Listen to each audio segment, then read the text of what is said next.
देश भर में भीषण गर्मी के लू का कहर जारी है।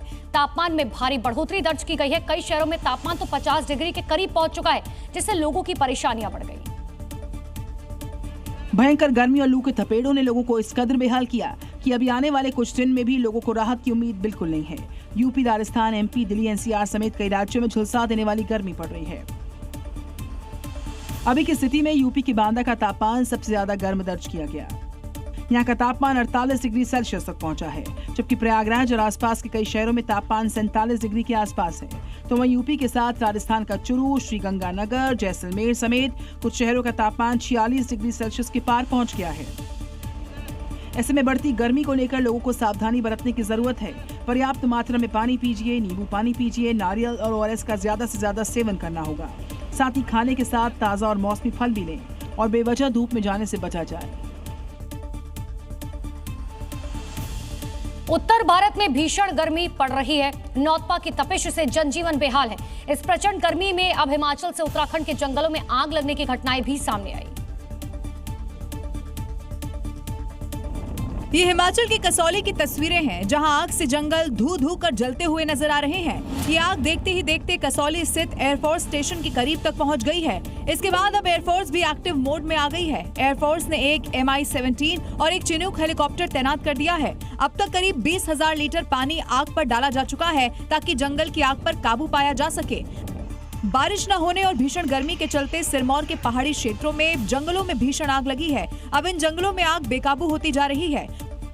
तो वहीं उत्तराखंड के कृष्णापुर के जंगल देर शाम धधक उठे। तेज हवा के झोंके के साथ आग ने देखते ही देखते विकराल रूप ले लिया। वन विभाग और दमकल की टीम आग पर काबू पाने में जुटी हुई है। बागेश्वर में भीषण गर्मी के बीच जंगलों में आग की घटनाएं लगातार बढ़ती जा रही हैं। बागेश्वर और गरुड़ क्षेत्र के कई जंगल धधक उठे हैं। अब इससे पूरे इलाके में धुएं का गुबार फैल गया। तो वहीं छत्तीसगढ़ के कोरिया में गेज बांध के ऊपर जंगलों में भीषण आग लगी हुई है। अब आग लगातार फैलती भी जा रही है, जिससे जंगल में मौजूद छोटे पौधे और जीव जंतुओं पर खतरा बढ़ गया है।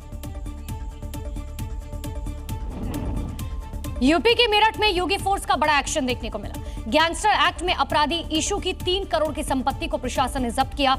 अब अपराधियों में डर का माहौल है।